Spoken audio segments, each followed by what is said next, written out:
What if you turn off all your socials? Let's discuss in today's podcast on Sensei to English channel. Ooh, that is a provocative question for the modern age. Right. It hits you right where you live because we all have that moment, that ultimate modern predicament. Go on. It's that first second you wake up, your hand. Does it go to like your partner for a nice good morning kiss or does it go straight for the phone? Ah, yes. The glow of the screen before the glow of the sun. We've evolved. We have. We're no longer humans. We are scrollers. It's a reflex now, not really a choice. We just scroll. And then comes the bad part, right? The guilt. The guilt. That awful feeling when you finally look up from some cat video and you realize, wow, 45 minutes, gone. I mean, what is that? It's the moment of realization. Yeah. That is the exact moment someone understands they have, let's call it a toxic relationship with their device. And that's when they might decide to go on a social media detox. A detox. I love it. And that's our mission today. We're going to unpack that whole journey, the psychology, the feelings, and all the surprisingly sophisticated words we've invented just to talk about being miserable online. Okay, let's do it. So where do we start? The moment it all goes wrong. Let's start with the scene of the crime. Okay, so I heard about this thing that happened. A friend of mine, let's call her Chloe, she was trying to have this like really important conversation. Over coffee, I presume. Over coffee, yeah. Yeah. With her friend, Tom. And she's pouring her heart out about some big life decision. And Tom is he's not there. He's physically present, but mentally elsewhere. Completely. His eyes just keep flicking down to his phone every, 2 seconds, a little buzz, a little vibration, and he's gone. The digital leash. It got so bad, Chloe finally just said, that classic sarcastic line, "Earth to Tom, hello?" A desperate attempt to retrieve him from the void. Exactly. And she just called him out on it. She said, "You have been glued to your screen for the last 20 minutes. Glued to your screen. Such a perfect metaphor, isn't it? It implies you physically cannot look away. Yeah, like my nephew with cartoons. You could set off a fire alarm and he wouldn't move. The kids were glued to the TV, the adults are glued to the phone, the technology changes, the trance remains the same. But then Tom actually admitted it. He said he just opened the app for 1 second. The classic lie we tell ourselves. The 1 second check, the most dangerous lie in the digital world. And then, bam, an hour just vanished. And he said the worst part, the reason it felt so toxic was that he was just staring at everyone else's perfect lives. The highlight reel. Yeah, perfect vacations, perfect families. And it just made him feel awful about his own life. And that is the pivotal moment. It's not just wasting time. It's actively making yourself feel worse. That's the definition of a toxic habit. So Chloe asked him the obvious question, well, why don't you just delete it? And I bet I know what he said. You probably do. He said he couldn't. He'd have serious FOMO. FOMO. Yeah. Our first key term, the fear of missing out. Fear of missing out. It sounds so simple, almost silly. It sounds casual, yes, but it describes a very, very real form of anxiety. It's the feeling that other people are out there having amazing, fun experiences, and you are not. So you go to the party even if you're exhausted, just in case. Exactly. I only went to the party because I had FOMO.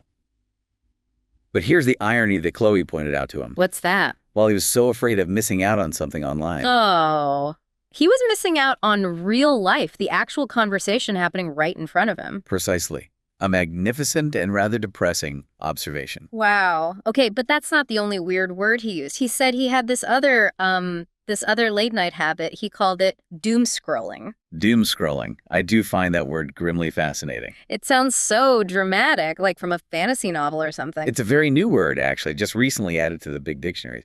But the behavior is anything but new at this point. So what is it exactly? It's not just regular scrolling. Not at all. Let's break it down. You have doom, meaning a terrible fate, death, destruction. Cheery stuff. And scrolling. Yeah. So doom scrolling is when you spend ages just consuming an endless feed of bad news. Oh, I've done that. You just keep refreshing, looking at horrible headlines, and you feel more and more anxious. Yes. Yeah. You're reading things that actively make you feel anxious or depressed. It's a feedback loop of negativity. The command is simple but hard to follow. Stop doom scrolling and go to sleep. But why do we do it? Why would we actively search for things that make us feel bad? It's a strange psychological quirk. I think it's an illusion of control. Mm-hmm. We feel that if we know about every single bad thing happening, we're somehow prepared. But you're not prepared. You're just miserable. You are just miserable. You're marinating in anxiety instead of resting. You know, breaking it down like that, connecting the word to the actual feeling, Yeah. that makes it so much clearer. Well, that's the goal. And honestly, that kind of clarity is exactly why you, listening right now, should probably subscribe to Straight to English. We try to give you the insights that make this crazy modern world make a little more sense. Fine suggestion. Now, back to our friend Tom. Right, Tom. So he's got FOMO. He's doom scrolling at night. He's a mess. He's reached his breaking point. He realizes the doom scrolling is ruining his sleep and the guilt is ruining his mornings. He finally declares, I need a detox. And he decides to take the most extreme step. Indeed. He decides to go cold turkey. I love that phrase. It sounds so intense. What does it actually mean to go cold turkey? It's a fantastic idiom we use for quitting any bad habit, really. Smoking, sugar, now. Digital addiction. It means to stop completely and suddenly. So no gradual decrease, no, I'll just check it once a day. No, it's all or nothing. You go from 100 to 0 instantly. Do we know where that phrase comes from? It's so weird. We do, and it's wonderfully memorable. The idea is that when people suddenly quit certain addictive substances, they get physical symptoms. Like shaking and stuff. Exactly. Chills, sweating, and goosebumps. And apparently the skin with goosebumps looks a bit like the skin of a cold-plucked turkey. Ew, that's vivid. Okay, I will never forget that now. It's a powerful image for powerful action. And Tom was a man of action. He just grabbed his phone, found the icon, and boom, deleted. Done. A decisive move.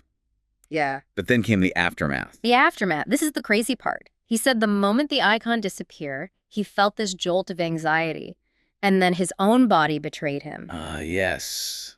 The muscle memory. His thumb. He said his thumb kept reaching for the empty space on the screen where the icon used to be. The phantom limb. Yes. It's like his thumb had his own brain and was demanding its fix. That is the absolute perfect illustration of digital dependence. And it leads us right to our next term, withdrawal. Withdrawal, that sounds really serious, like a medical thing. It is a medical term. Yeah. And it applies here more than you might think. Withdrawal is the physical or mental pain you feel when you stop taking something you're addicted to.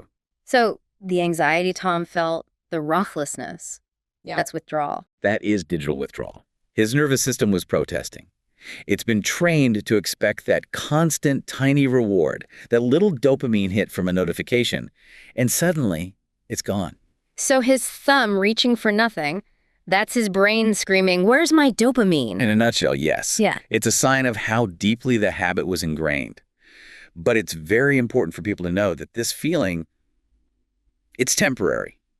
It does pass. Okay, that's good to know. And while we're on the topic of deleting things, we should probably clarify what that even means. Because it's not that simple, is it? Not at all. Yeah. The platforms have made it intentionally confusing. There are 3 very different levels of quitting. Okay, level 1. Level 1 is what Tom did, delete the app. This just removes the software from your phone. It's easy. You can always download it again. Your account is still safe and sound on their servers. Right. It's like putting the cookies on a high shelf, still in the house. A perfect analogy. Level 2 is deactivate. Deactivate, what does that do? This is like a temporary holiday. Your profile vanishes. Your photos, your comments, they all become invisible. But all your data is still there, waiting for you. The company's basically just waiting for you to come back. They're counting on it. They are. And then there's the final nuclear option. Delete account. Exactly. This is supposed to be permanent, to destroy the profile, the data, everything, forever. But I've heard they make that really, really hard to do. They do. It's often buried deep in the settings menu, behind layers of warnings. Many platforms even have a 30-day grace period, hoping you'll change your mind and log back in, which cancels the whole process. So they're actively working against you trying to leave? That's kind of messed up. It shows you that this isn't just a neutral tool. It's a machine designed for retention. Okay. Knowing all that, I think the first step is still the most powerful, the simple one. So I'm going to issue a challenge. Oh, a challenge. To you listening, this weekend, just try it. Try to go 24 hours without any social media. Just delete the app for one day and see what happens. See if your thumb starts acting up. An excellent challenge. And to make it even more real, I want you to do one more thing. What's that? Right now, or after this, go into your phone settings and find the real data, the evidence. Be honest with yourself. Oh, no. What is your average daily screen time? I'm afraid to look. I really am. That number. That's the truth. That's how much of your life you are donating to the scroll. Wow.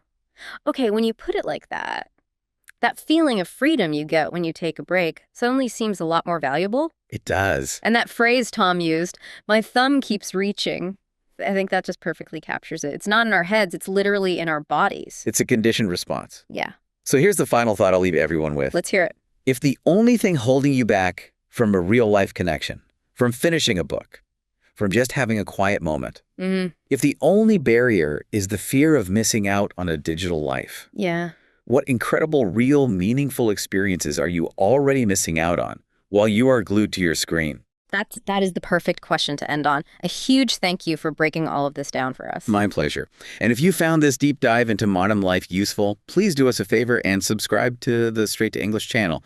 And go on, share your screen time number in the comments. We dare you. Dare you. Be brave. Okay, everyone, thank you for listening. Now, please put the phone down.